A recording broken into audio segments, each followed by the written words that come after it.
반갑습니다. 반갑습니다. 오늘은 재림의 두 방면에 대해서 할 차례입니다. 네. 여태까지 그 두 방면에 대해서 여러 편을 찍었는데요. 구원의 두 방면, 또 부활의 두 방면, 천국의 두 방면, 심판의 두 방면, 제사장의 두 방면, 또 뭡니까? 승천의 두 방면, 창조의 두 방면, 이것들을 찍었죠. 네. 이렇게 깨달아 보면은 모든 게 두 방면으로 구성되어 있어요. 어떤 하나만이 아니라 하나는 공개적으로, 하나는 은밀하게 감추인 방식으로 구성되어 있다는 거죠, 성경이. 네. 그래서 이것을 이제 그 은밀한 방면, 공개적인 방면은 누구나 보면 알 수가 있습니다. 그러한 사람도 알아요. 근데 그것 가지고 어떻다고 말할 수가 없다고 했죠. 네. 중요한 것은 은밀하게 감추인 방면을 알아야 되는데 이것은 그냥 풀리는 것이 아니라 서로 짝을 맞출 때 풀려간다고 했죠. 네. 예. 이 재림의 두 방면은 많은 논란의 소지가 있습니다. 실제로도 지금 여러 가지 이제 한 대표적인 네 가지 학설이 있는데요. 무천년설, 후천년설, 전천년설 이렇게 있는데, 전천년설은 역사주의적 전천년설이 있고요. 그 다음에 세대주의적 전천년설 이렇게 해서 총합해서 한 네 가지 정도 대표적인 주장이 있어요. 무천년설은 말 그대로 천년왕국이 그냥 그거 자체를 갖다가 인정하지 않아요. 그러니까 계시록 20장에 분명하게 천년왕국에 대해서 기록되어 있죠. 그것을 갖다 그냥 상징으로 보고 역사적으로 그것이 이루어지는 것을 인정하지 않습니다. 이것을 이제 무천년설이라고 하고요. 후천년설은 천년왕국이 재림 전에 그러니까 재림 전인 지금 성취된다고 주장하는 사람들이에요. 후천년설은 뭔 말이냐면은 천년왕국 후에 주님이 오신다 이런 뜻이에요. 그러니까 주님 재림 전에 천년왕국이 이루어진다 이런 뜻이에요. 그래서 후천년설은 뭐냐면은 천년왕국 계시록 20장에 기록된 그 천년왕국이 나중에 이루어지는 것이 아니라 지금 이루어진다. 그건 상징이고 지금 이루어진다. 자, 우선 간단히 정리하면요. 아까 무천년설은 뭐라 했어요? 천년왕국을 상징으로 보고 역사적 성취, 천년왕국의 역사적 성취를 갖다가 부인한다 했죠. 네.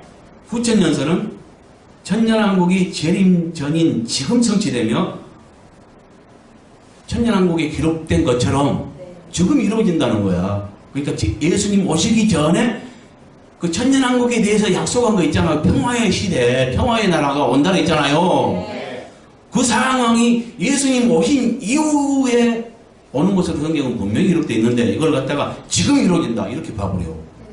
이렇게 역사적으로 순서를 따라 진행되는 것을 부인하고요. 그건 다 상징이고 지금 이루어진다 이렇게 봐버리는 거예요. 그 다음에 그러니까 후천년설대로 말한다면 어떻겠어요? 이건 참 흥미진진한 기대해도 될 만한 이렇게 앞으로 놀라운 어떤 역사, 어떤 사건들, 성령의 역사 이것들이 일어나야 돼요. 근데 성경은 거꾸로 말한다니까요. 네. 또 이제 세대주의가 있는데 이것은 둘로 나눕니다. 역사주의적 전천년설이 있고요. 세대주의적 전천년설이 있어요. 역사주의적 전천년설은 뭘 말하냐면 천년왕국이 있다는 걸 인정해요. 그리고 주님 이후에, 재림 이후에 천년왕국이 진행되는 것을, 역사적으로 진행되는 것을 인정해요. 전천년설은 둘 다 인정합니다. 그런데 이것이 이제 둘로 나누죠. 역사주의적 전천년설은 뭐냐면은 천년왕국이 재림 후에 성취되되 지상재림이 단 한 번 있다. 지상재림, 그러니까 공중재림을 부인합니다. 예수님의 공중재림, 그러니까 재림은 한 번만 있는데 지상재림만 인정해요.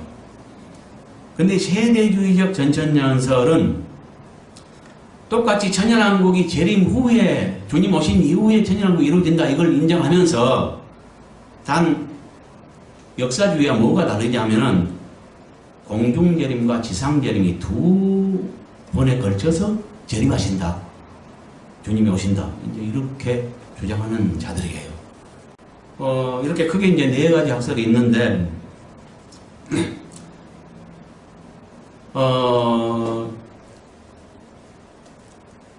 여기서 세대주의적 전천연설, 이제 공중재림과 지상재림을 말한다 했죠. 네. 이 공중재림의 근거를 뭐로 잡느냐? 데살로니가 전서 4장 16부터 17절의 말씀을 보면은 주께서 호령과 천사장의 소리와 하나님의 나팔 소리로 친히 하늘로부터 강림하시리니 그리스도 안에서 죽은 자들이 먼저 일어나고 그 후에 우리 살아남은 자들도 그들과 함께 구름 속으로 끌어올려 공중에서 주를 영접하게 하시리니 그래야 우리가 항상 주와 함께 있으리라, 이렇게 기록하고 있는데, 그러니까 성도들이 부활을 지금 말하는데 주께서 뭐요? 호령과 천사장의 나팔 소리와 함께 오신다는 거야. 네. 그때 성도들이 공중으로 끌어올려서 주와 함께 있게 된다는 거예요. 네. 이것을 공중재림의 근거로 잡습니다. 네. 그러니까 대환란을 중심으로 해서 네. 대환란 전에 한 번 부활이 그렇게 그 주님 재림이 있고 대환란 끝에 한 번 재림이 있는데, 대환란 전에 있는 것을 공중재림이라고 하고 대환란 끝에 있는 것을 지상재림이라고 이야기해요. 네. 근데 이제 대환란 전에 있을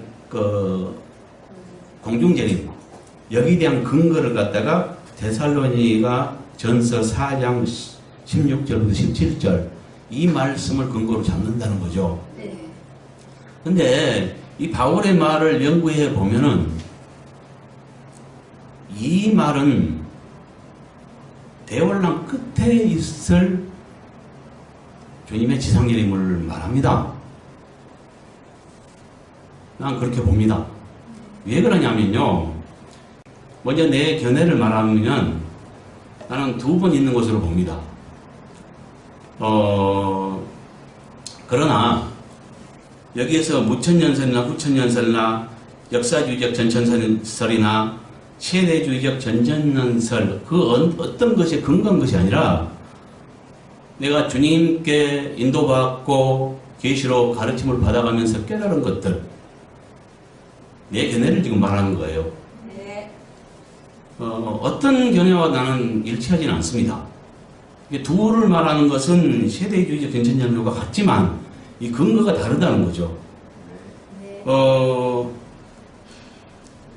데살로니가전서 4장 16절부터 17절에서 말하는 주께서 호령과 천사장의 소리와 그 하나님의 나팔 소리로 친히 강림하시는 것은 바울이 말한 고린도전서 15장 50절 52절에 말하죠.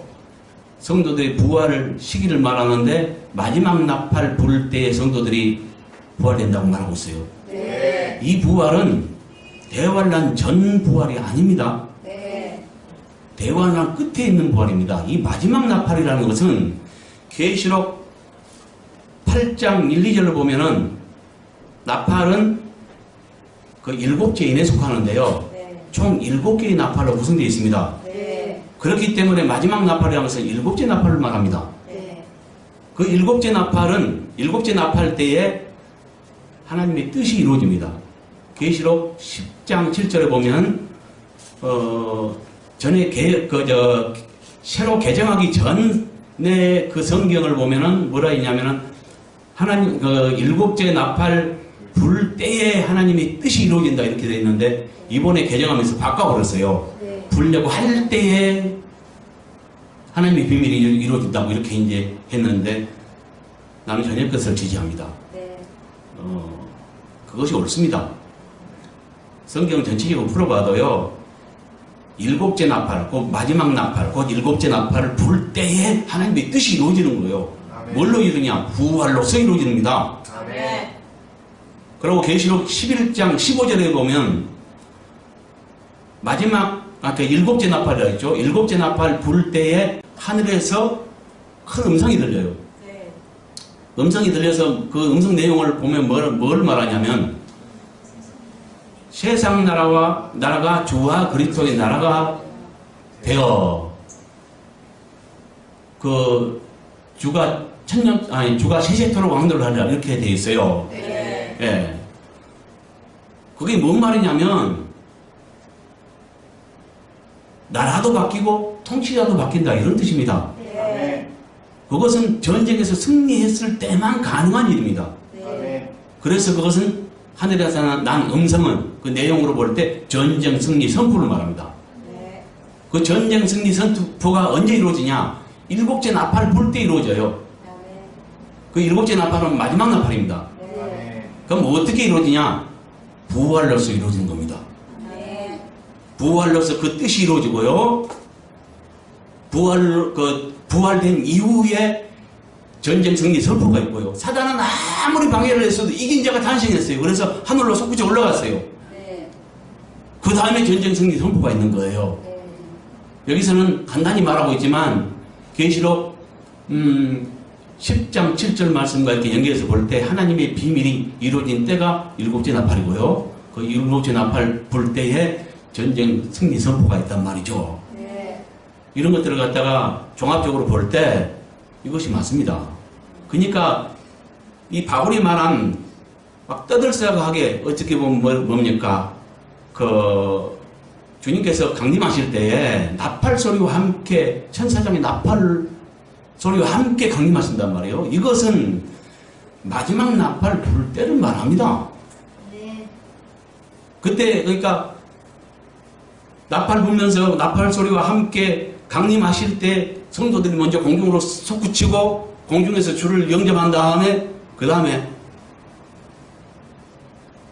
계시록 19장에 보면 이것도 상징이지만 백마땅 예수님께서 백마를 타고 백마땅 군대와 함께 내려와요. 네. 그 다음에 뭐하냐?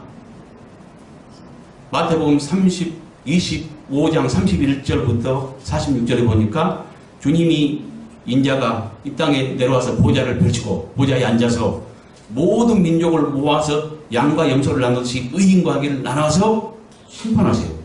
이걸 산자 심판이라고 합니다. 네. 이때는 죽은 자 심판하는 게 아니고 백보자 심판과는 천년 차이가 나는 거예요. 네. 주님이 막 그러니까 내려오실 때 공중으로 먼저 뭡니까? 일곱째 나팔을 불 때 마지막 나팔을 불 때 공중으로 솟구쳐 올라가요. 네. 알곡들이. 네. 그때 축정이들은 부활되지 못합니다. 네. 계시록 20장 4절부터 6절에 보니까 뭐예요? 두 종의 부활을 말하죠. 네. 첫째 부활, 주님 오실 때 그분에게 속한 자들만 솟구쳐 올라가고 이들이 생명의 부활로 이루고요. 나머지는 천년이 찾도록 살지 못한다 그랬어요. 아멘.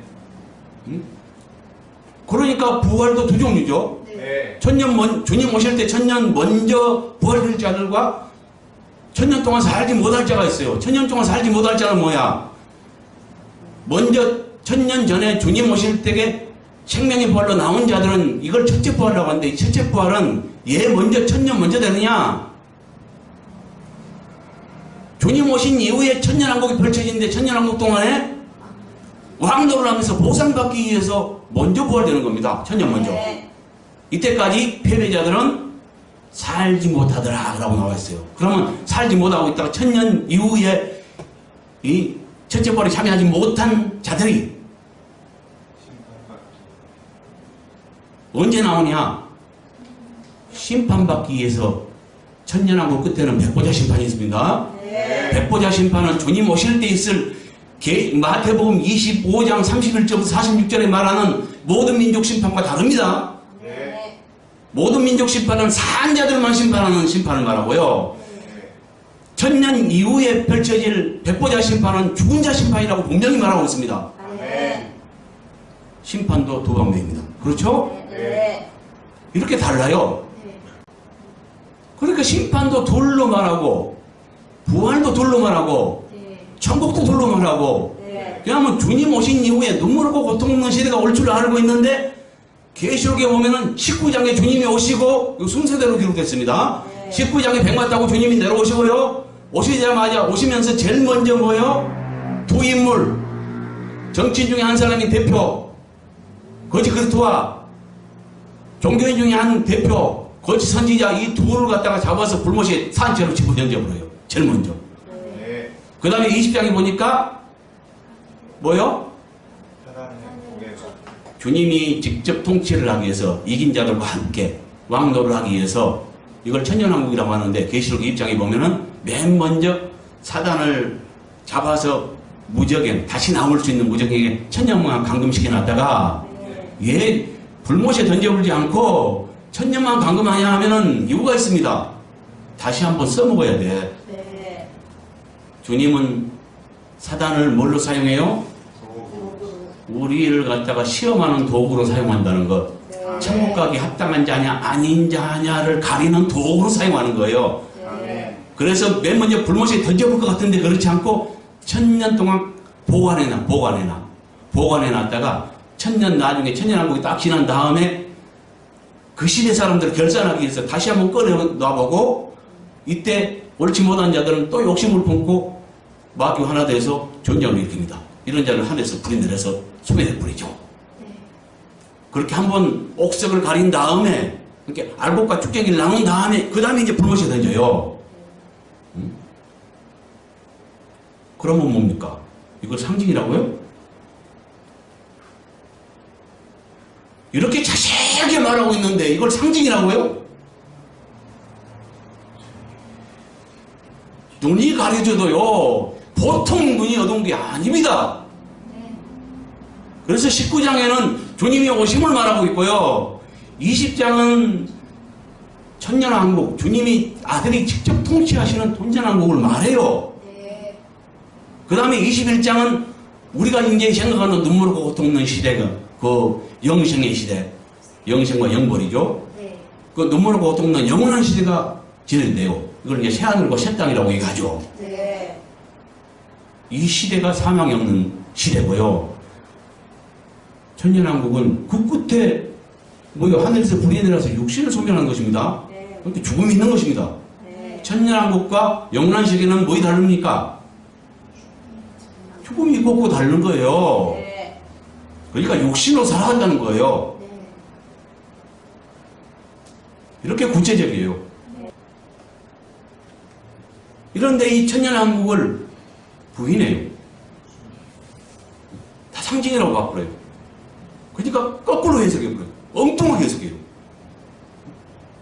종말의 때는 너무 상황이 안 좋은데 목자들이 눈이 어두워서 교회를 통째로 팔아먹어버립니다. 사탄에게 넘겨줘버립니다. 지금 진행되고 있습니다. 그거 바로 WCC입니다. 그들이 채택한 신관, 구원관, 그리스도관 한번 보세요. 무엇이 옳은지. 하나님을 전면 부인해버립니다. 유일신을 부인해버립니다. 유일한 구주를 부인해버립니다. 예수님 외에도 그냥 구원이 있답니다. 다른 종교에도 구원이 있답니다. 이거 그리스도의 교회입니까? 근데 놀랍게도 오늘날 견정교단이라고 하는 대형 교단들이 거기에 가입되어 있다는 거예요. 근데 성도들은 이걸 모르고 속고 있습니다. 목자들이 생각이 있다면, 하나님을 사랑한다면 이걸 따라갈 것이 아니라 드러내야 합니다. 옳지 못한 것, 이 잘못된 것을 목숨을 걸고라도 말해야 합니다. 누가 말을 합니까 지금? 지지 못한 벙어리가 아닙니까? 그러고서 어떻게 목사라고 할 수 있습니까? 성도들 깨야 합니다. 아멘.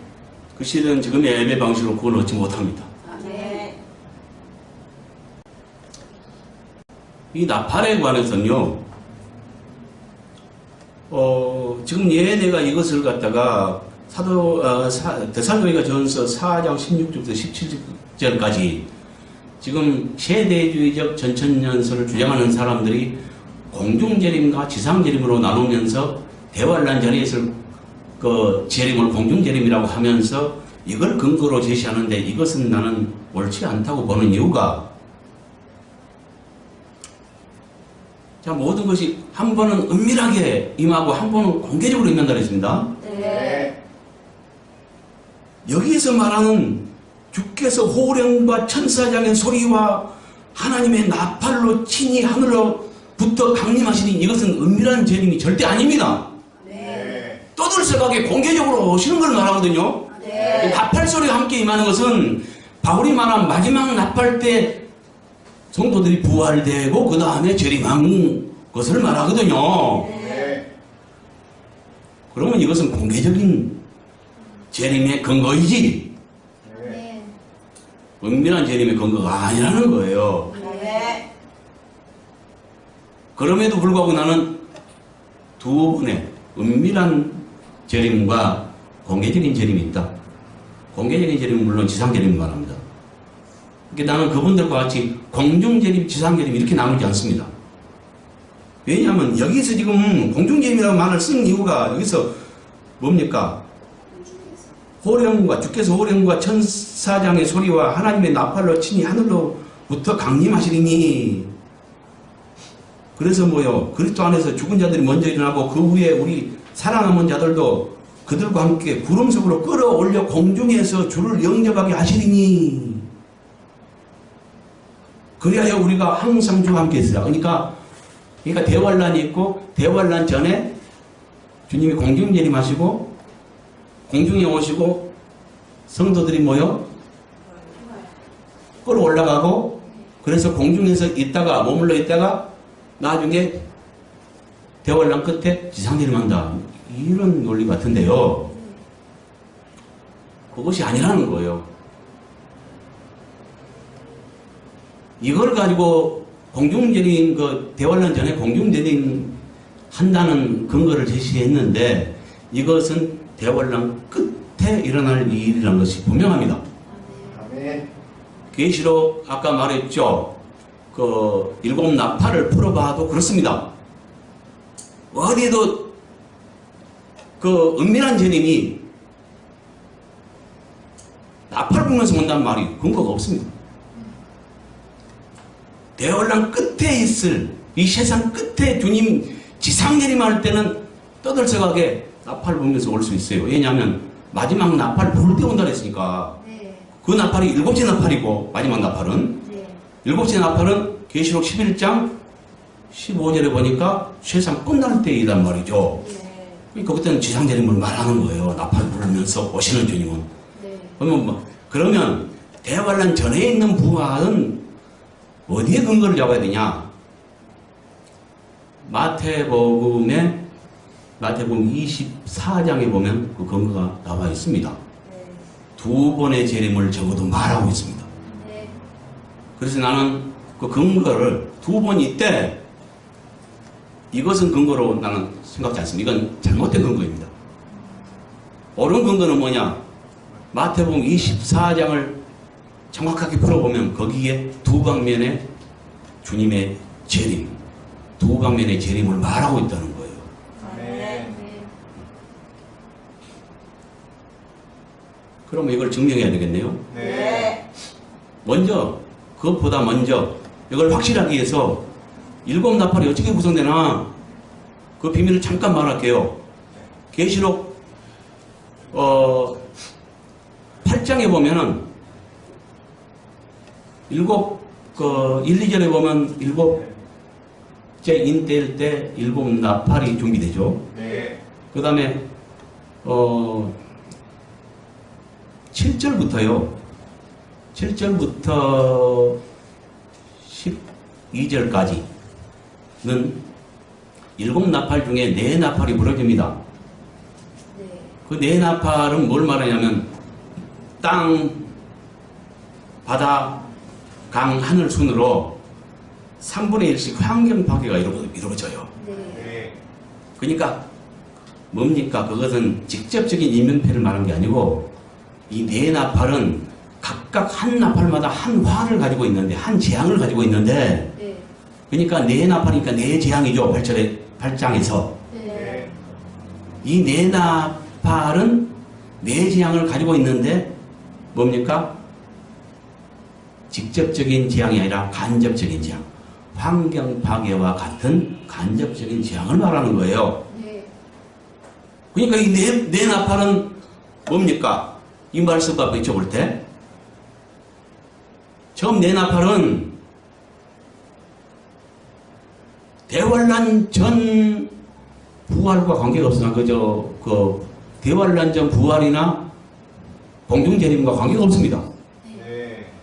맞죠? 네. 그 다음에 8장 13절에 말하기를 네 나팔로 인해서 네 화가 진행된 이후에 말하기를 이후로도 그 화가 있다. 그것은 그 부려야 할 천사들이 부려야 할 새 나팔 때문이다. 이렇게 말해주고 있어요. 네. 그러니까 총 일곱 나팔인데 이제 8장에서 네 나팔 불었고요. 남은 새 나팔에 대해서 다섯째 나팔, 여섯째 나팔, 일곱째 나팔에 대해서 설명한 겁니다. 네. 그 화는 이제 상황이 틀려요. 아까 간접적인 피해가 아니고 나머지 세 화는 더 큰 재앙을 말합니다. 그것이 이제 9장에서 남은 세 나팔 중에 그 9장에서 두 나팔로 인한 두 재앙이 벌어지죠. 네. 그건 이제 내란과 전쟁 이런 것들을 말하고요. 네. 그 다음에 마지막 나팔은 11장 15절부터 19절에 이루어지는데 18절에 보면 땅을 망하게 하는 자들을 멸망시킬 때가 되었습니다. 그런 다음에 19절에 큰 우박과 지진이 나더라 이렇게 말하죠. 네. 그것은 그러니까 뭐냐면은 그 큰 지진, 우박과 지진 재앙은 마지막 재앙, 곧 일곱째 나팔 재앙입니다. 네. 그런데 뭐요? 세상 끝에 있을 일이고요. 네. 땅을 망하게 하는 자들을 멸망시킬 방법으로서 창세 이후로 없었던 제일 큰 지진이 일어난 걸 말합니다. 아멘. 그럼 보세요. 아까 네 나팔은 처음 8장에 기록된 네 나팔은 공중재림과도 상관없이 뭐예요? 땅, 바다, 강, 하늘 순으로 그 간접적인 환경 파괴와 같은 간접적인 재앙을 말하고 네. 다섯째, 여섯째 나팔로 인한 두 재앙은 뭐예요? 9장에 기록된 이것은 전쟁 상황이에요. 네. 유브라테 강 주변국을 상대로 해서 큰 전쟁이 벌어지는데 다니엘도 말했죠. 이 전쟁 상황을 말합니다. 네. 그건 대환란 때에 이루어집니다. 직접적인 인면피해를 가져옵니다. 네. 이걸 말하고요. 마지막 재앙, 일곱째 재앙은 뭐예요? 일곱째 나팔로 인한 일곱째 재앙. 그러니까 일곱째 나팔은 뭐예요? 지진을 말한다니까요. 네. 창세기로부터 제일 큰 지진. 네. 그 다음에 주님 오세요. 네. 그러니까 처음 네 나팔도 대환란 전 재림과 상관없고요. 네. 나중 후 세 나팔도 대환란 전 재림과 상관없어요. 네. 그렇죠? 네. 계시록 14장을 보면요. 뭘 말하냐? 계시록 14장을 보면 성도들의 부활을 두 번의 추수로 이야기해 줍니다. 네. 거기에 총 세 번의 추수가 있는데 맨 마지막에 있는 포도송이 추수는 그 쭉정이들의 추수를 말하기 때문에 그건 제게 넣고요. 네.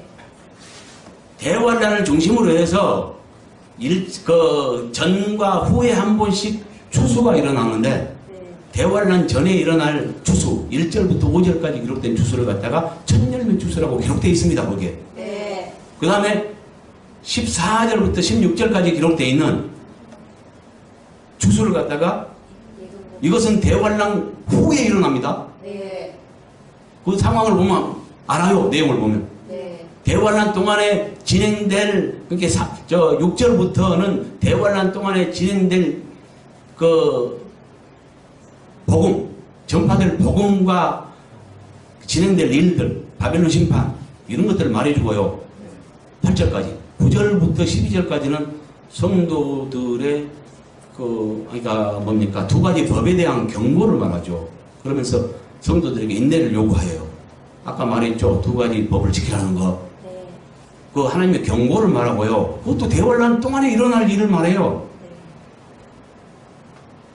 그 다음에 13절에는 지금 이로 죽은 자가 복이 있다 하면서 차라리 순간 자가 더 낫다고 복이 있다고 이야기한 다음에 14절부터 16절까지는 또 한 번의 추수, 곧 부활을 추수로 비유해서 말한 것입니다. 네. 그러니까 뭐예요? 대환란 동안에 있을 일과 경고를 말한 다음에 그 전에 한 번 추수, 곧 부활을 말하고 그 후에 한 번 말하는데 대환란 전에 있는 부활을 뭐라래요? 천열매 추수라고 하고 끝에 있는 것을 이근복식 추수라고 해요.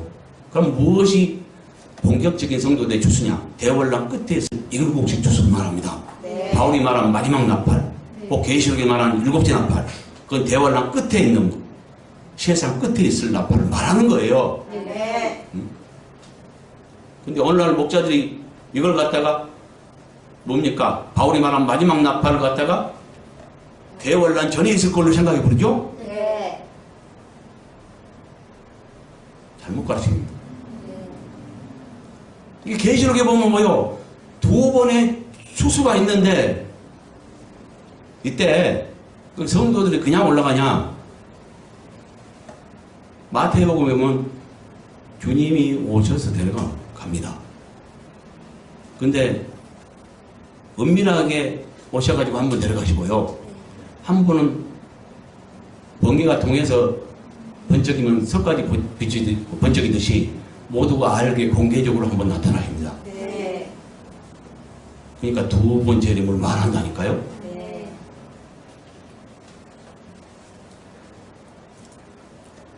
이거를 마태복음을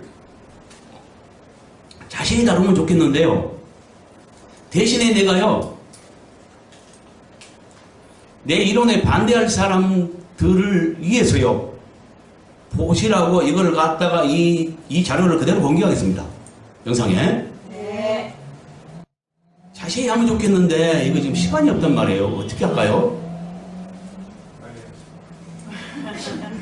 일단 해볼게요. 네. 자, 마태복음은 크게 셋으로 나눠집니다. 셋으로 나눠지는데요. 1절부터 14절까지는 대환란 전과 대환란 때에 있을 일들과 미혹 건절을 위한 주의사항에 대해서 말하고 있고요. 네. 15절부터는 31절까지 대환란 대처법과 속지 않게 한 주의사항과 그 처방으로서 미리 말씀하신 지상절임에 대해서 말하고 있고요. 네. 32절 이후 무화과나무 비유를 배우라. 여기서부터는 대환란을 피하여 신랑 대신 주님 앞에 서기 위한 준비 방법을 말합니다. 이게 마태복음 24장이 굉장히 까다롭게 구성된 게, 우리 상식적으로 보면 뭡니까? 순서가 바뀌었어요. 그래서 이걸 참 이해를 못해요. 자, 상식적으로 말하면 순서가 뭐예요? 먼저 대환란 전에 있을 일, 그 다음에 대환란 동안에 있을 일, 대환란 동안에 있을 그 미혹 근절을 위한 어떤 처방, 맨 끝에 주님 지상재림이 있어야 돼요. 근데 주님 지상재림이 있은 이후에 뭘 말하냐? 이걸 말해요. 자, 지상재림은 어디서 말하냐면, 자, 그때 인자 이충조가 하늘에서 보이고, 그때 땅의 모든 족속들이 통곡하며 그들이 인자가 구름을 타고 능력과 큰 영광으로 오는 것을 보리라. 모두가 보게 오세요. 이건 공개적인 재림을 말합니다. 지상재림 말합니다. 네. 지상재림 말해놓고 또 뭘로 들어가냐? 무화과나무 비유를 배우라 하면서 다시 또 그 어떤 징조에 대해서 오실 때가 임박한 징조에 대해서 말하면서 그때 두 사람이 밭에 있으면 한 사람은 데려가면 당하고 한 사람은 버려둠을 당할 것이오 이라고 말한단 말이죠. 네. 이것은 뭘 말하냐면요, 은밀한 재림시에 있을 두 종류의 성도들의 엇갈린 운명을 밭에서 일하는 두 사람의 비유로 한 설명입니다. 그러니까 자, 대환란이 있고요. 대환란도 7년 대환란이라고 말하는데 7년 대환란 누룩입니다. 잘못된 가르침이고요. 다니엘서에 보면은 9장 27절입니까? 그 이후에 보면은 7년 동안 언약을 굳게 정하겠고 그 절반의 때에 미운 물건이 날개를 의지하여 선다 했어요. 네. 우상 세운 걸 말해요. 아까 마태복음 13장에서 계시록 13장에서 말한 뭐요? 자기 하나님처럼 경배를 받고 우상을 세우고 경배를 받아요. 그걸 말해요. 네. 그러니까 그러고 그 이후에 42달 동안 통치하는데 42달은 3년 반을 말합니다.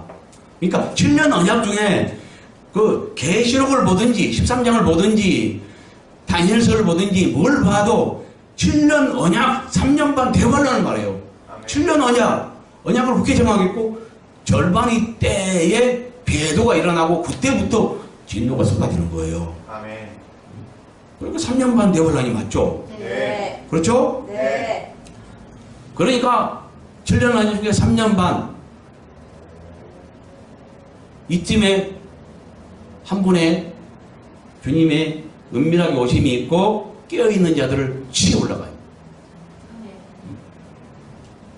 이걸 갖다가 공중재림이라고 하는데 나는 공중재림은 아까 잘못된 근거라 했죠. 네. 그런 말을 쓰지 않겠습니다. 네. 왜냐하면 계시록 14장 1절에 보면 1절부터 5절까지는 대환란 전에 들림받을 처음 익은 열매들에서 말하는데 그 처음 익은 열매는 본격적인 추수와 틀리라 했습니다. 네. 사람으로 말하면 큰아들을 말해요. 장자를 말해요. 그들만 올라가요. 네. 만불만. 네. 그걸 천열매라고 하잖아요. 네. 이게 본격적인 축소에 앞서서 맨 먼저 익은 곡식 제일 귀한 거 소량만 치어 올라가요. 그걸 14만 4천이라고 말하고 있습니다. 또 이래놓으면 또 14만 4천을 따가 이거까지 또 논란이 일어나요. 그러니까 참 어려워요. 14만 4천은 이 사람들은 하면서 4절부터 5절까지 읽어보세요. 오늘날 14만 4천을 갖다가 모든 믿는 자라고 말하는데 14만 4천에 대해서 이 사람들은 하면서 특징을 설명해 놨는데 맞아. 여자와 더불어 더럽히지 아니하고 어린 양이 어디로 인자인지 따라간 자며 다시 말해서 죽기까지도 따라가는 자예요. 그 다음에 입에 거짓말이 없고 흠이 없는 자라고 했습니다. 흠이 없는 자 14만 4천을 말하는 거예요. 아멘.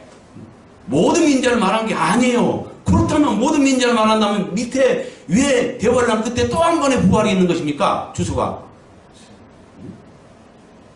그래서 모든 걸 두 방면으로 말한다는 거예요. 아멘. 네.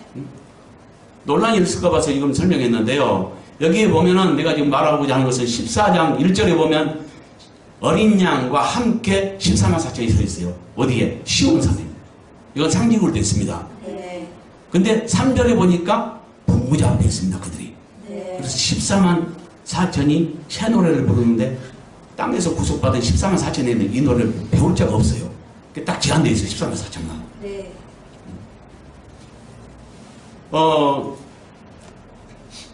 그들은 어디로 올라가세요? 그러니까 자주와. 어린 양으로 상징됐지만 신랑 대신 예수부터를 말한 거예요. 그들은 깨어있음으로 신랑 대신 예수를 맞이한 자들이에요. 네. 그들이 어디로 가요? 보자. 보호자 앞으로 올라갔잖아. 14장에 보니까. 네. 그러니까 공중에 머물러 있는 것이 아닙니다. 네. 아까 데살로니가 그 전서 4장의 말씀에 근거하면은 공중에 내려가 있어서 공중에 머물러 있는가 이렇게 이제 생각이 드는데 그것은 근거가 못 되고요. 네. 계속 14장을 보면은 그들은 대환란 전에 먼저 익은 첫 열매로서 하늘로 끌어 올라가는데 보호자 앞으로 데려감을 당했습니다. 아멘. 그 다음에 계시록 12장에 보면은 뭐요? 사내 아이 이들을 똑같은 자를 말합니다. 대환란에 들림받을 자를 갖다가 오늘날 또 예수라고 얘기하는데 절대 그렇지 않습니다. 거기에 보면은 그 사내 여자가 사내 아이를 낳으니까 그 사내 아이가 하늘로 끌어올라간 이후에 하늘에 전쟁이 있고 미갈이 일어나서 하늘에 전쟁이 있고 그 다음에 사탄이 내쫓겨요. 네. 사탄이 아무리 참소해도 이긴 자들이 탄생했어요. 그걸 사내 아이로 비유한 것입니다. 그래서 그들이 올라간 다음에 그걸 비밀로 하나님 나라가 이기기 때문에 사단을 내쫓으면서 공중 회복이 일어나고요. 공중 재림이 아니라 공중 회복인 것입니다. 아멘. 공중까지 회복하고 단계적으로 회복해 가요. 하나님의 주권을 회복해 가는데 첫 열매가 탄생했을 때 사단이 아무리 방해해도 목숨 걸고 믿은 첫 열매가 탄생했을 때 미가일이 일어나서 사단을 쫓으면서 공중 회복이 일어나고요. 그때 사단은 땅으로 내쫓겨요. 그럴 때 사단이 뭐예요? 사단이 땅으로 내쫓겼을 때, 그러니까 공중을 내뺏겨버리고, 이제 공중까지 회복됐죠, 하나님 나라가. 이 땅이 내쫓겼을 때에 대환란이 일어나는데, 그걸 비유해서, 상징해서 말하기를 어떻게 해요? 용이 생각하니까, 교회를 상징하는 여자, 해를 입은 여자, 그 여자가, 여자 때문에 자기가 쫓겼다고 생각하면서 여자를 괴롭히는 것. 여자는 교회라 했습니다. 그러니까 그 여자로 상징된 교회를 괴롭히는 것. 이것이 대환란으로 상징해서 말하고 있는 거예요. 타당하잖아요, 그게.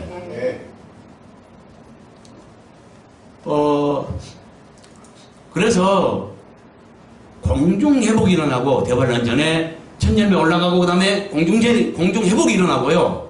하나님의 주권이 공중 회복이 되고요. 그 다음에 3년 반 이후에 세상 끝에 지상 내림하면서 지상 회복이 일어납니다. 공중 회복, 지상 회복 이렇게 두 단계로 일어나지 공중 재림, 지상 재림 이게 아니고요. 그 공중이라는 말을 쓰려면 공중 회복, 지상 회복 이렇게 말할 수 있고요. 재림의 두 방면은 대환란 전에 있을 첫 열매 부활. 이때 주님이 마태복음에 보면 뭐예요? 두 사람이 밭에 있으면 한 사람은 데려감을 당하고 한 사람은 버림을 당한다고 했는데 이게 쭉 읽어보면 주님이 도적처럼 와서 데려간다고 얘기해요. 이 도적 비유 이것은 갖다가 그러니까 그러므로 깨어있으라 하면서 도적 비유를 얘기하는데 그러니까 도적처럼 은밀하게 갑자기 오셔서 이제 준비된 자들 갖다가 시에 가시는데 이렇게 말해요. 도둑처럼 오신다고 비유하고 있잖아요. 그러니까 이것은 은밀하게 오시는 주님을 말합니다. 그래서 은밀한 재림이 있다는 거죠. 그 은밀한 재림은 대환란 전에 있는 처음 익은 열매 부활로 이어지고요.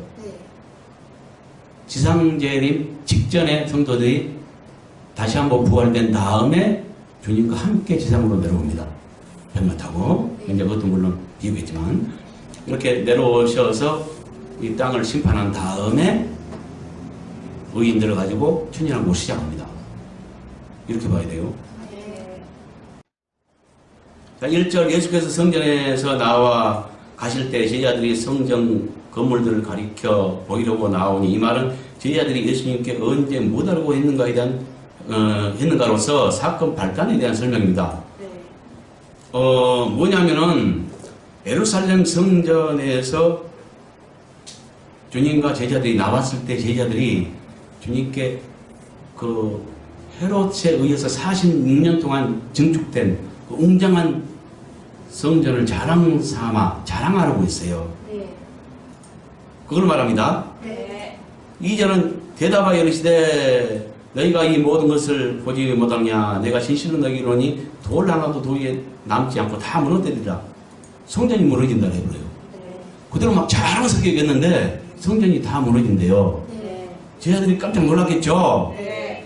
이것은 뭔 말이냐면 제자들이 46년 동안 증축한 성전을 자랑하려고 할 때 예수께서 뭐라고 대답하시는가에 대한 설명 다 무너진대요.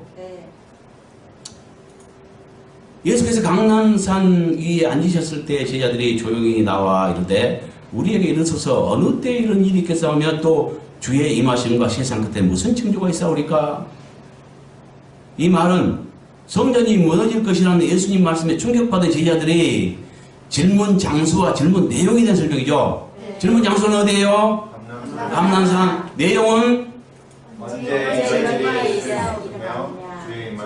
언제 이런 일이 있겠으며 이건 뭔 말이에요? 성전이 언제 무너지겠으며 이 말이죠. 네. 그 다음에 주의 임하심과 함께 주의 재림을 말하죠. 네. 세상 끝에 무슨 징조가 있사오리까?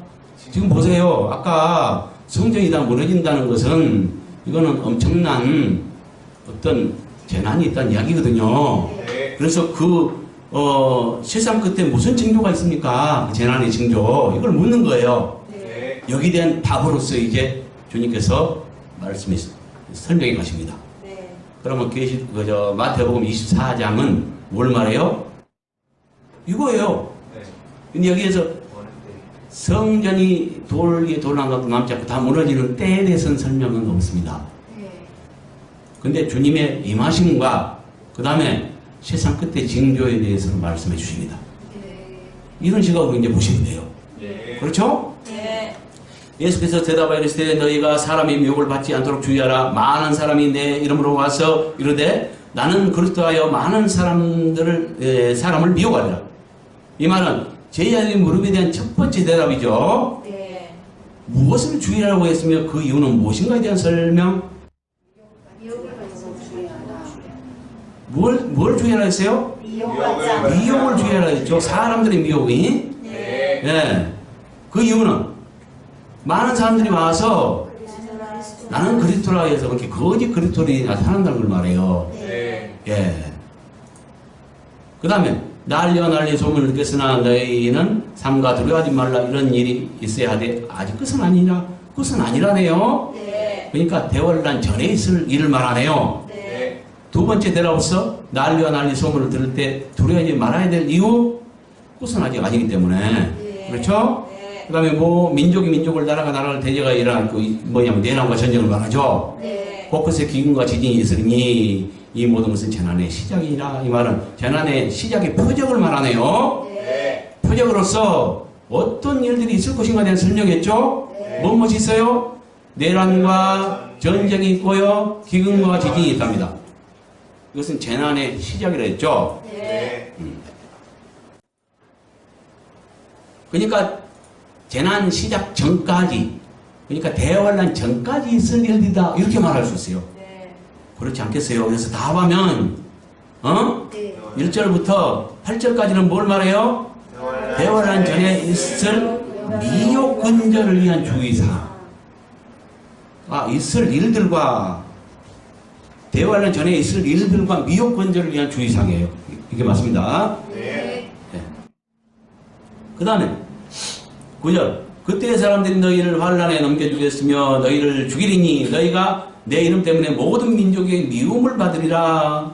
이 말은 재난이 시작될 때 성도들이 어떤 일을 당할 것인가에 대한 설명이죠. 네. 어떤 일을 당해요? 너희를 환란에 넘겨주고 여기 그때 이것은요 이 모든 게 재난의 시작이라 했잖아요. 그러니까 재난이 시작될 때에 이 말이에요. 네. 사람들이 너희를 환란에 넘겨주겠으면 너희를 죽이리니 너희가 내 이름 때문에 그러니까 예수님 이름 때문에 모든 민족이 미움을 받는대요.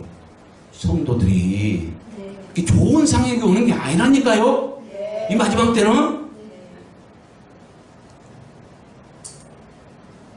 그 다음에 10절부터 13절까지 그때 많은 사람이 실족하게 되어 서로 잡아주고 서로 미워하겠으며 거짓 선자가 많이 일어나 많은 사람들을 미워하겠으며 불법이 성함으로 많은 사람들이 사랑이 식으리라. 그러나 끝까지 견디는 자는 구원을 얻으리라. 이것은 재난을 당할 때 있을 일들이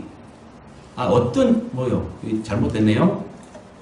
재난을 당할 때 어떤 일들이 있을 것인가에 대한 그렇죠? 네. 어떤 일들이 있을 것인가에 대한 세부사항과 누가 구원을 얻을 것인가에 대한 설명. 어떤 일들이 있어요? 서로 실족해서 많은 사람이 서로 잡아주고 준대요. 네. 서로 또 미워하고요. 거짓 선자가 미워하고요. 그 다음에 불법 이상함으로 많은 사람이 사랑이 식어진대요. 그러나 끝까지 견뎌야 본을 얻는데요. 그 다음에 14절 이 천국복음이 모든 민족에게 증언되기 위하여 온 세상에 전파되리니 그제야 끝이 오리라. 재난의 끝에 대한 표적이요. 이거는 네, 표적으로서 어떤 일이 있은 후에 끝날 것인가에 대한 설명이에요. 네. 여기까지는 9절부터 14절까지는 뭘 말해요? 대환란 때에 있을 일들을 말해요. 맞죠? 이 두 소분류 이걸 합하면은 뭐가 되냐? 이렇게 1절부터 14절까지는 대환란 전과 대환란 때에 있을 일들과 맞죠? 미혹 근절을 위한 주의사항까지를 말해줍니다. 그러므로 너희가 선지자 다니엘의 말한 바 멸망에 가정한 것이 그러한 것에 선 것을 보던 있는 자는 깨달을진저.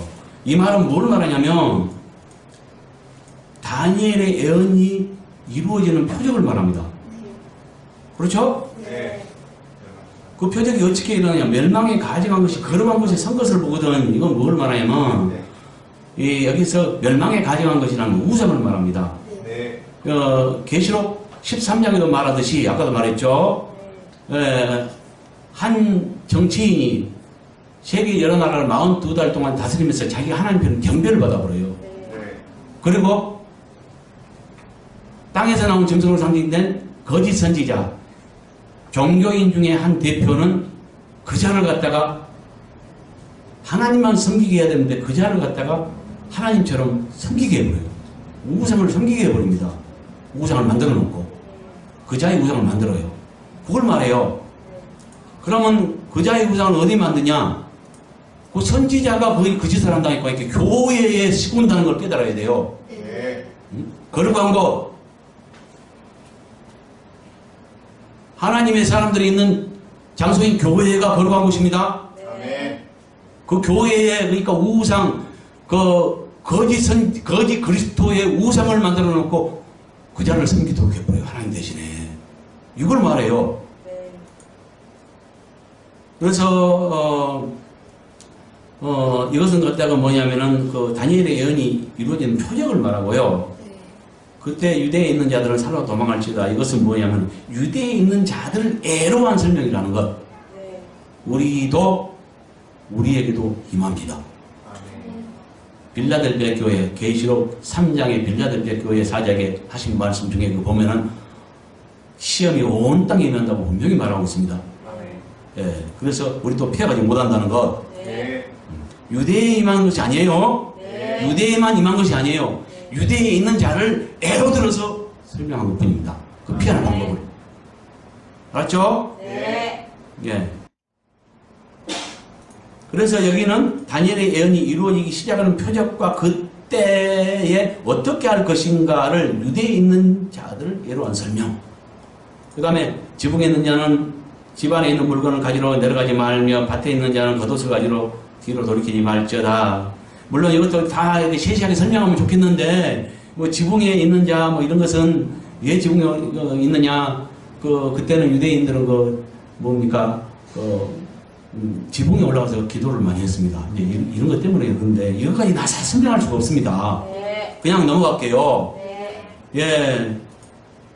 이것은 뭐냐면 대환란 때 목숨 연명을 위해서 세상 것들에 세상 물건에 애착을 버릴 것을 지붕 위에 있는 자들과 밭에 있는 자들을 애로한 설명이에요. 그만큼 촉박하다는 거예요. 목숨보다 귀한 것이 없잖아요. 목숨을 부지하기 위해서 다른 세상 것에 미련 갖지 말고 그것 가지로 내려가지 말라는 거야. 그걸 말해요.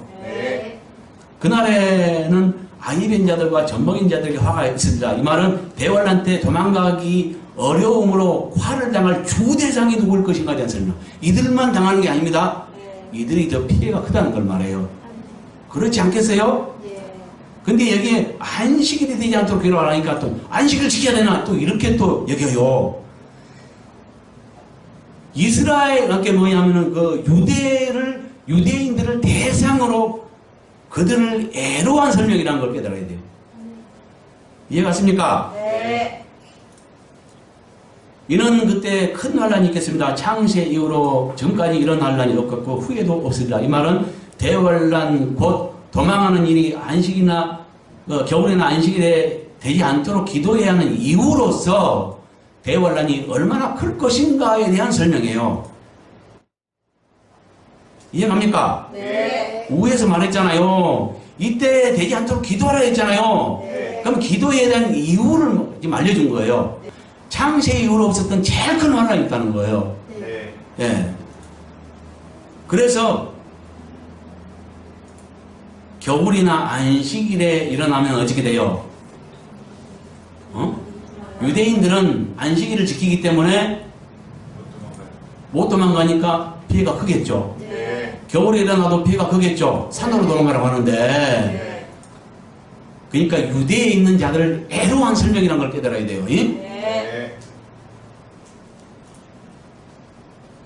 그날들을 감하지 않으면 모든 육체가 구원을 얻지 못할 것이나 보세요. 여기서 모든 육체는 유대인만 말하지 않다는 것을 깨달아야 돼요.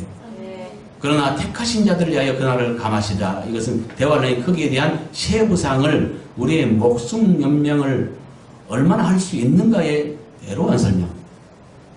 다 목숨을 잃을 정도의 큰 대환란이다. 네. 그러나 택하신 자들을 위해서 감해주고 있다는 것을 말하죠. 네. 예, 여기까지는 그래서 뭡니까? 15절부터 22절까지는 대환란이 시작될 때 피해를 줄이기 위한 대처법을 지금 말하고 있는 거예요. 네. 이해가죠? 네. 그 다음에 그때 사람이 너희에게 말하되 보라 그리스도가 여기 있다 혹은 저기 있다 말해도 믿지 말아요. 이 말은 거짓 그리스도에게 속지 않기 위해 어떻게 할 것인가에 대한 설명이죠. 네. 어떻게 해야 돼요? 네. 거짓 그리스도에게 속지 않기 위해서 어떻게 해요? 오 여기 있다 저기 있다 어느 동네에 왔다 어느 나라에 왔다 해도 믿지 말래요. 네. 24절 거짓 그리스도들과 거짓 선자들이 일어나 큰 표적과 기사를 보여 할 수만 있으면 택하신 자들을 미혹하리라. 이것은 그리스도 출현에 관한 사람들의 말을 믿지 말아야 할 이유로서 거짓 그리스도 거짓 선지자들이 성도들을 어떻게 미혹할 것인가에 대한 설명이에요. 큰 표적을 보여가면서까지 거짓 표적이죠. 네. 믿지 말래요. 또 이것도 이래 놓으니까는 또 표적, 이적 있는 것마다 전부 다 또 때려잡아요, 사람들이. 응? 거짓이라고. 그러다가 진짜 성령의 역사인데 때려잡는 사람은 음녀입니다. 그는 천국을 얻지 못합니다. 주의하셔야 됩니다. 25절부터 26절 보라 내가 너희에게 미리 말하였노라. 그러면 사람들이 너희에게 말하되 보라 그리스도가 광야에 있다 해도 나가지 말고 보라 올방에 있다 해도 믿지 말라. 이 말은 그리스도 출현에 관한 사람들의 말을 믿지 말아야 함에 대한 세부적인 설명이에요.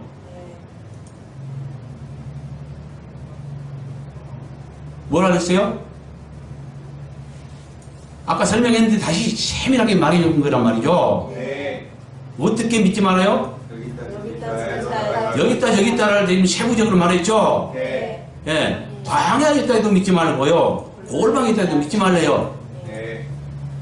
왜? 이건 이유가 되겠죠. 번개가 동편에서 나와서 서편까지 번쩍인 같이 인자의 문도 그러하리라. 이것은 뭐예요? 예수님께서 이 땅에 오실 그리스도의 출현에 관한 사람들 말을 믿지 말아야 될 이유로서 예수님께서 이 땅에 오실 방법을 말하는 거예요. 밑에는 따로 다시 줘도 돼요. 이걸 합해도 되고요. 같이 해도 돼요. 이것은 뭐 죽음이 있는 곳에 독수들이 모일지라 죽음이 있는 곳에는 독수들은 시체를 뜯고 살잖아요. 그래서 죽음이 있는 곳에는 독수들이 모이잖아요. 이걸 비유로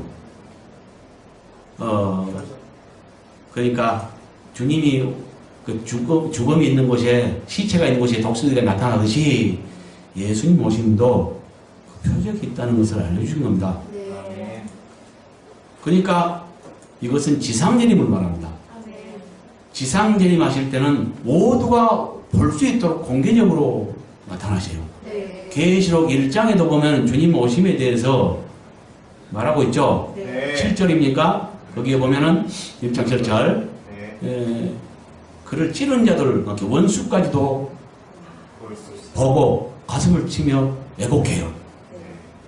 이게 모두가 그러니까 믿는 자만 본 게 아니라 원수까지도 모든 세상 사람들이 다 오심을 알 수 있도록 번개가 동쪽에서 번쩍 치면 숨길 수 있습니까? 서쪽까지 번쩍이잖아요. 이와 같이 공개적으로 오신 것을 말해요. 이건 그러니까 지상재림을 말합니다. 네. 여기까지는 거짓 그리스도 거짓 선지자에게 속지 않게 한 주의사항을 지금 말하고 있어요. 네. 그 다음에 그날 환란 후에 즉시 해가 어두워지며 달이 빛을 내지 않으며 별들이 하늘에서 떨어지며 하늘의 권능들이 흔들리다. 이것은 대환란 끝 곧 예수님 지상재림 직전에 있을 징조에 대한 설명이에요. 이건 계시록 16장에도 말입니다. 네. 그때 인자의 징조가 하늘에서 보이겠고, 지금 여기서 조금만 더 설명할게요. 환란 후에 즉시 해가 어두워지며 달이 빛을 내면 별들이, 그러니까 해달별이 다 빛을 잃어버려요. 네. 이건 어느 때에 있냐면요, 주님 재림 직전에 있는데요.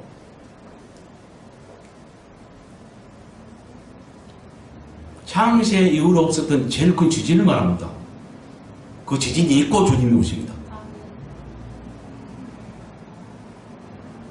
그러니까 계시록 11장으로 보면은 11장 15절에 부활이 있고, 그건 생략이 있지만 부활이 있고, 그 다음에 전쟁 승리 선포가 있고요. 그 다음에 땅을 망하게 하는 자들, 그러니까 하늘로 이사시킬 알곡들은 다 이사시켜버리고 이 땅에 지진을 치는 거예요. 그래서 18절에 보면 땅을 망하게 하는 자들 멸망시킬 때가 되었소이다 란 다음에 우박과 지진이 있더라. 네. 이렇게 말하거든요. 네.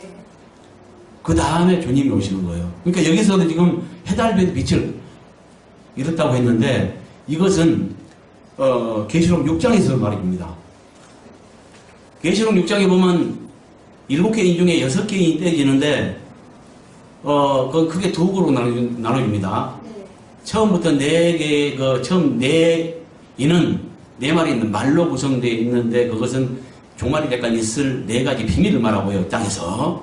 그 다음에 마찬가지로 5, 6째 나팔, 인도, 땅에서 있을 2가지 비밀을 말하는데, 이건 순교자와 관계가 있습니다.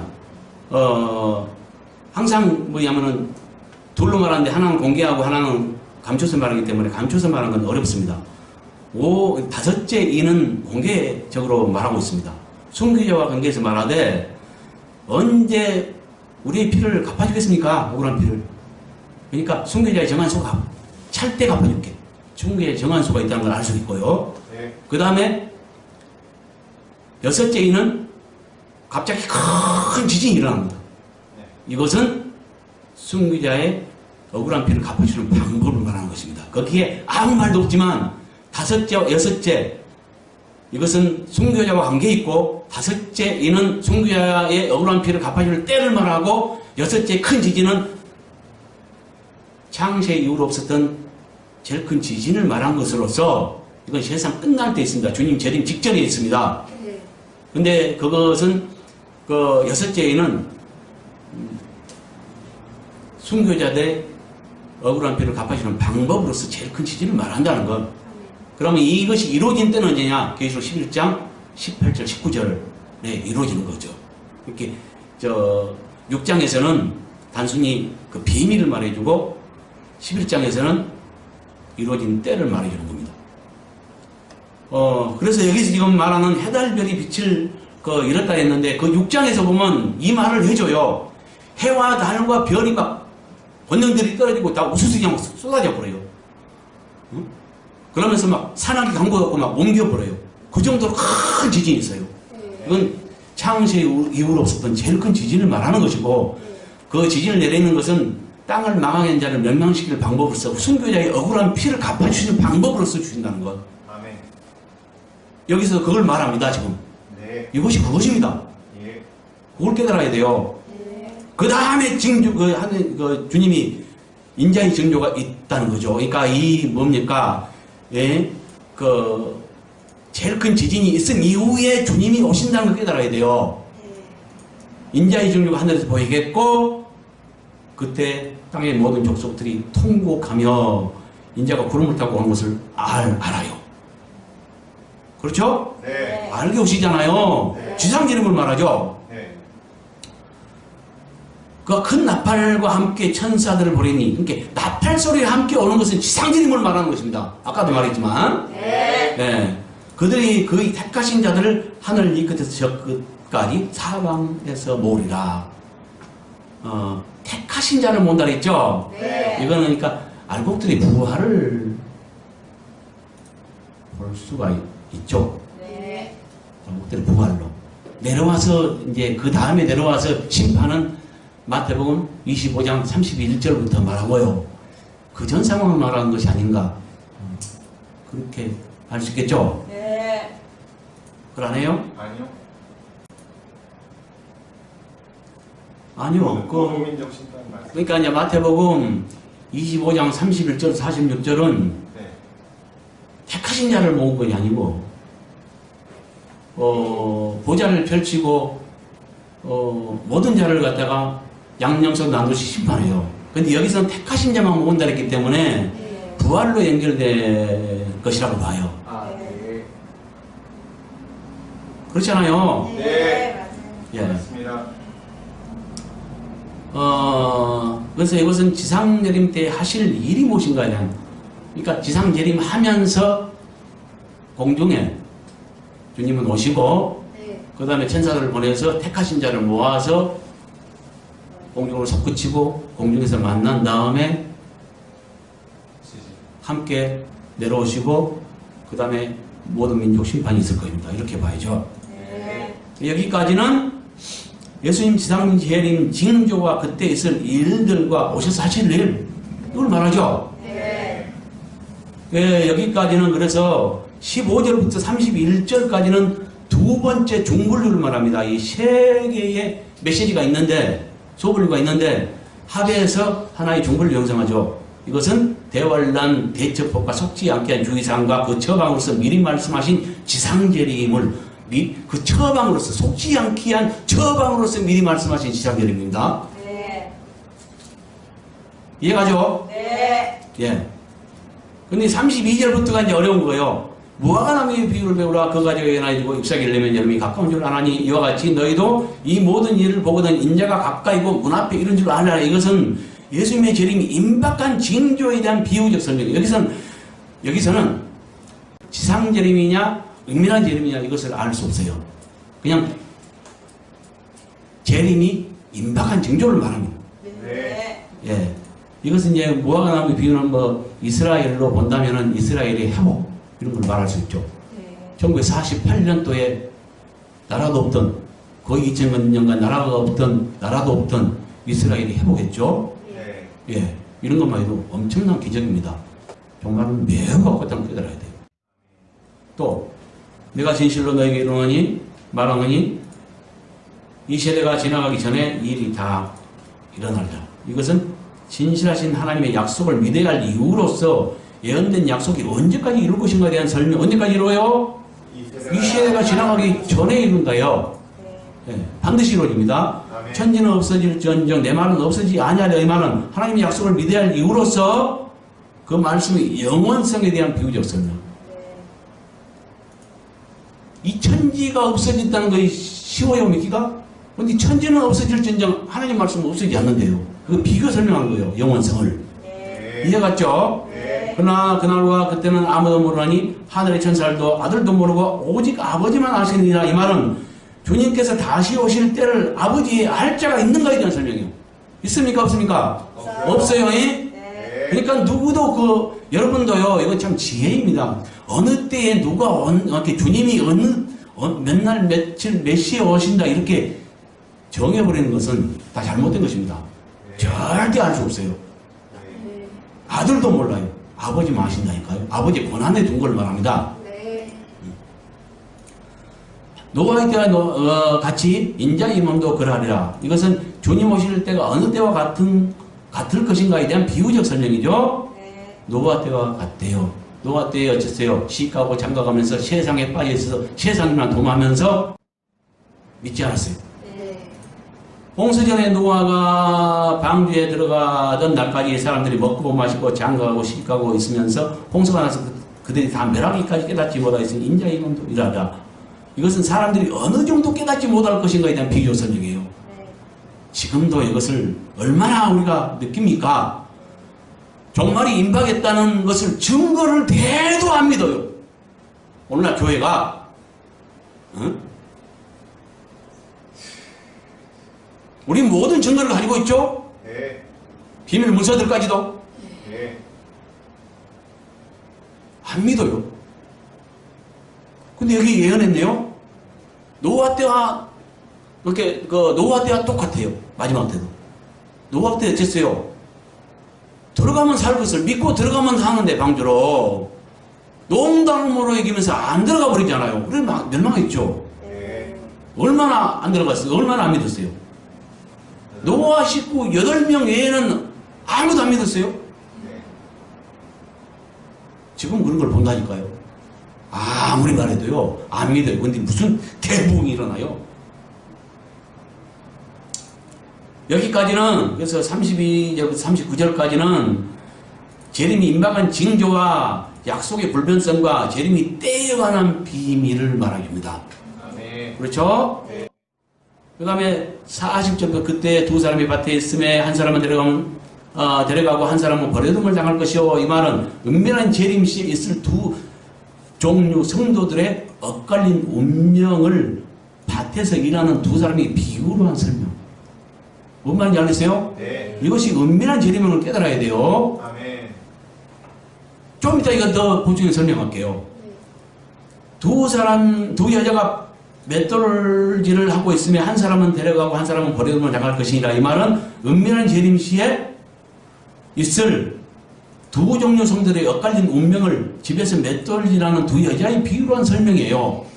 그 다음에 그러므로 깨어있으라. 어느 날에 너희 주가 임하는지 너희가 알지 못함이나. 이것은 은밀하게 비밀스럽게 오시는 대환란 전에 오셔서 깨있는 자들을 치에 올라가는 그 부활을 말하는 거예요. 그 재림을 말하는 거예요. 그러니까 부활, 그 재림은, 은밀한 재림은 천열매 부활과 연관성을 갖죠. 네.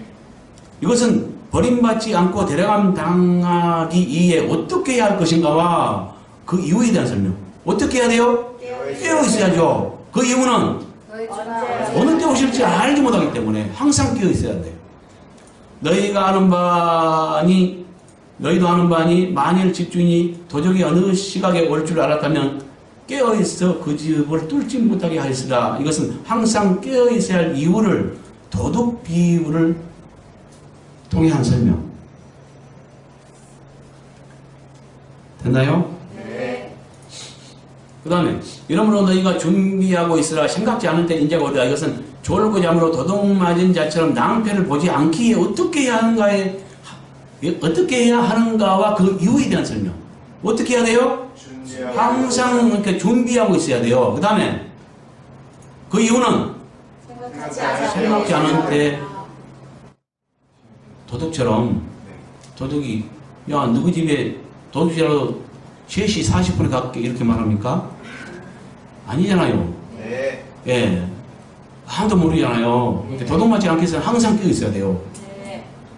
이와 같다는 거죠. 여기까지는 깨어 있어야 할 이유로서 은밀한 재림 시에 있을 두 종류 성도들이 엇갈린 운명에 대한 비유적 설명을 하고 있는 거예요. 어? 부연 설명 좀 이따 하기로 하고요. 45절에 충성되고 죄 있는 종이 되어 주인에게 그 집 사람들을 맡아 때를 따라 나눠줄 양식을 나눠줄 자가 누구냐? 주인이 올 때 그 종이 이렇게 하는 것을 보면 그 종이 보고 있습니다. 이 말은 주인께서 오실 때 어떻게 하느냐가 복이 있는가에 대한 설명이죠. 어떻게 하느냐가 복이 있어요. 충성되고 죄 있는 종이 되어서 그 집 사람들을 맡아서 양식을 나눠주래요.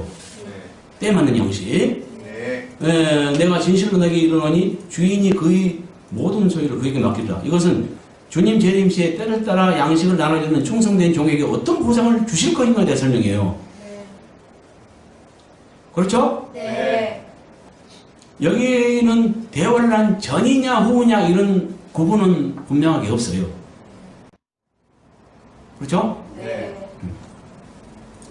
만일 그 종이 악한 마음의 생각이를 주인이 더디오리라 하여 동료들을 때리며 술 친구들과 먹고 마시게 되면 생각지 않는 알지 못하는 시각에 그 종의 주인이 이르러 엄히 때리고 외식한 자의 받는 그 벌에 처하리니 거기서 슬픔을 이를 언니스다.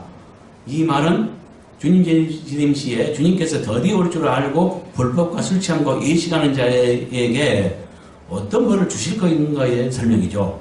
어떤 벌을 줘요? 이게 뭔 말이냐 하면요, 바꿔두는 쪽에 쫓겨나는 걸 말합니다. 믿는, 이렇게 잘못 믿는 자들이 징계장소에 바꿔두는 게 쫓겨나는 걸 말합니다. 아멘. 그러니까 보상받을 자와 여기서는 자, 두 가지를 말하는데요. 아까 두 여자의 비유를 통해서는 뭐냐? 신랑 맞을 준비하며 깨어있는가? 이건 외적 어떤 일보다는 내적 관리. 여기에 중점을 두고 있고요. 네. 그렇죠? 네. 그래서 신랑 맞냐? 버리둠 당하느냐?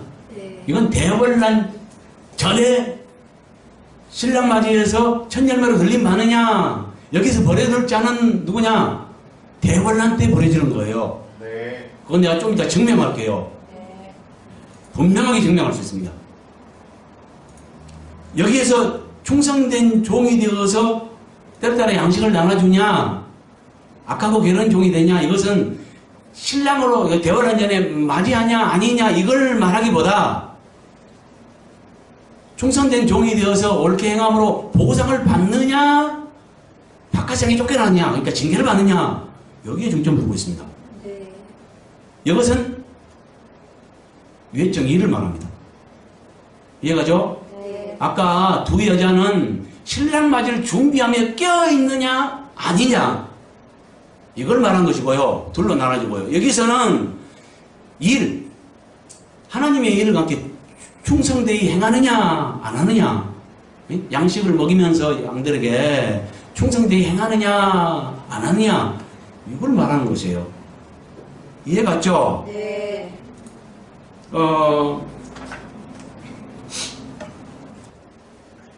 아까 마태복음 24장 34절 보면 내가 진실로 너에게 이르노니 이 세대가 지나가기 전에 이 일이 다 일어나리라. 천지는 없어질진정 내 말은 없어지지 아니하리라. 이 말을 누가복음에서는 뭐라고 이야기 주냐면요. 그 조합을 해보면 이제 쉽게 우리가 이해할 수 있어요. 이 말을 누가복음에서는 내가 진실로 너에게 이르노니 이 세대가 지나가기 전에 이 모든 일이 다 이루어지리라. 천지는 없어지겠으나 내 말은 없어지지 아니하리라. 동일한 말 하죠? 네. 그 밑에 뭔 말을 덧붙여주냐면 너희는 스스로 조심하라. 그렇지 않으면 방탕함과 술취함과 생활의 염려로 마음이 둔화해지고 뜻밖의 그날이 덕과 같이 너희에게 임하리라. 이 대화라는 말하거든요. 네. 그러니까 깨어 준비하지 않은 자는 어떻게 되냐? 덕과 같이 걸린대요. 네. 대환란이 네.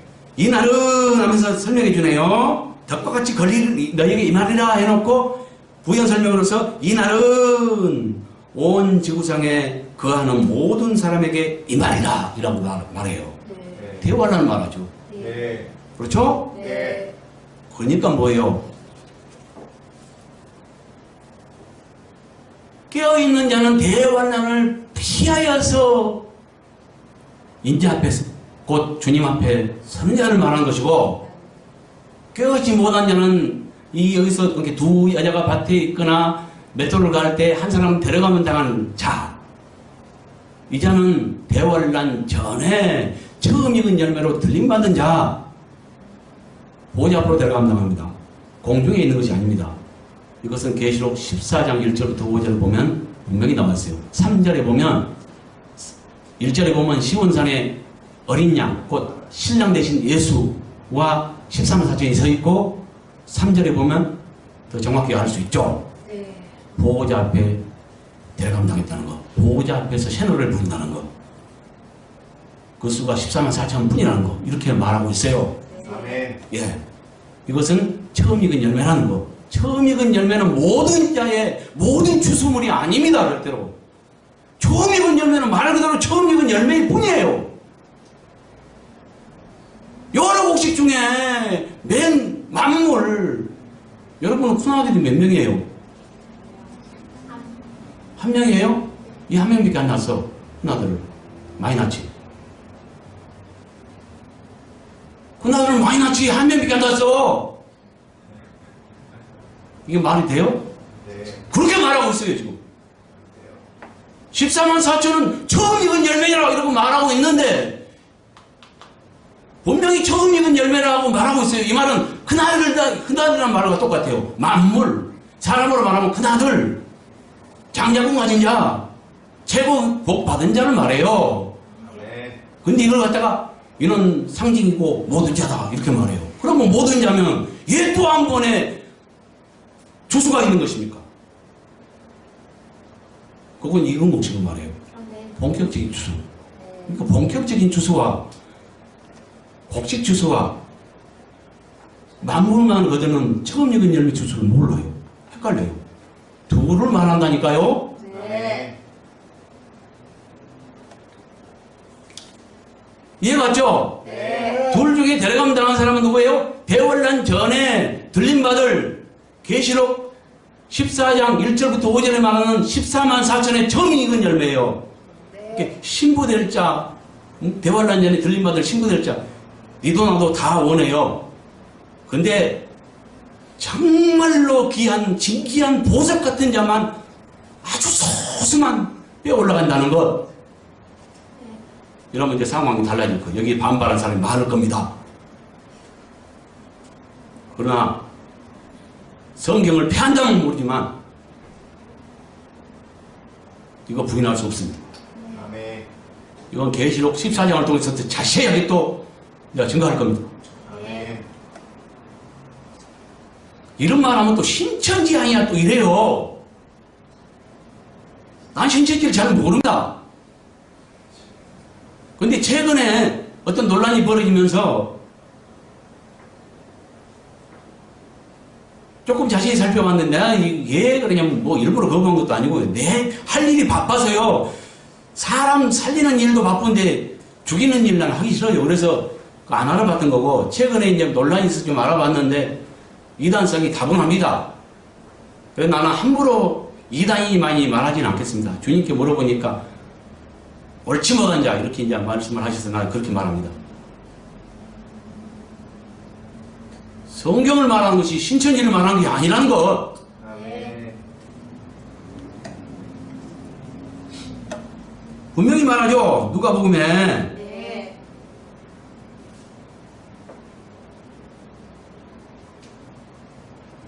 그래서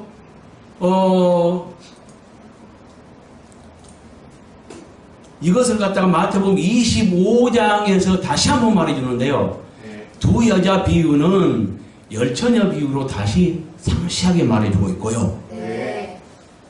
그 중에 슬기로운 다섯 처녀는 신랑 맞을 잘 말해요. 네. 다섯, 미련한 다섯, 슬기로운 다섯, 그러니까 반반인 줄 알지만 그렇지 않습니다.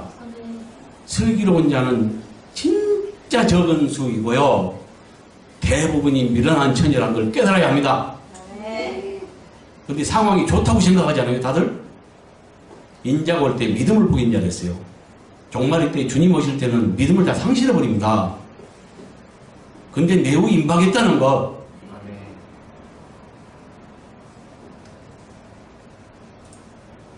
그 다음에 충성된 종의 비유는 달란트 비유로 마태복음 25장에서 다시 말해주고 있습니다. 네. 그래서 이것을 보면은 마태복음 24장은 크게 실수로 말하지만 여기에서 뭘 할 수 있어요? 전에 있을 일들과 두 방면의 재림에 대해서 알 수 있다니까요. 네. 지금 셋을 합하면 대환란 전후에 있을 일들과 대환란을 피해 주님 앞에 서기 위한 준비 방법을 지금 말해줘요. 근데 준비 방법을 말하면서 깨어있는 자들이 이제 주님 앞으로 신랑을 맞이해서 대환란 전에 들림받는 걸 맨 나중에 놓다 보니까 상식적으로 볼 때 순서가 뒤바뀌었어요. 지상재림을 먼저 말해놓고 은밀한 재림을 나중에 말하고 있어요. 그러나 그 이유는 대환란 전에 있을 일들과 대환란 때에 있을 일들과 그 미혹에 대한 대처 방법 이런 것들을 말하면서 속이는 일이 있는데 여기 있다 저기 있다 한대요. 그리스도가. 그러니까 여기에 속지 말라. 골방에 있다도 가지 말고 어디 있다도 가지 말라. 나는 번개가 동편에서 치면 서쪽까지 번쩍이듯이 모든 자가 알게 온다라니까 누가 어디 있다고 해도 가지 말라. 속지 말라. 나는 공개적으로 온다.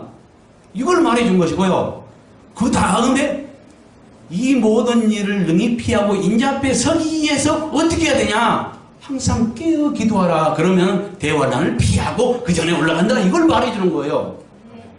이해 갔습니까? 네. 그래서 우리 이 지역으로 볼 때는 거꾸로 뒤바뀌었어요. 그래서 마태음 풀기가 매우 어렵습니다. 그러나 정신 차린 마음을 가지고 영의 한목으로 보면 보인다는 거. 그래서 이걸 말해요. 24장은 대환란 전후에 있을 일들과 대환란을 피해 주님 앞에 서기 위한 준비 방법을 말해주는데 여기에서 재림의 두 방면을 알 수 있어요. 공중재림과 지상재림이 아니에요. 은밀한 재림과 지상재림. 은밀한 재림과 공개적인 재림.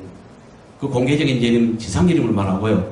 은밀한 재림은 대환란 전에 무시무시한 대환란이 오는데 깨어있는 자들만 먼저 그 신부된 자들을 치러 올라가는 대환란 전 부활이 있다는 것. 그래서 모든 것을 두 방면으로 말합니다. 이해하셨습니까? 예, 수고하셨습니다.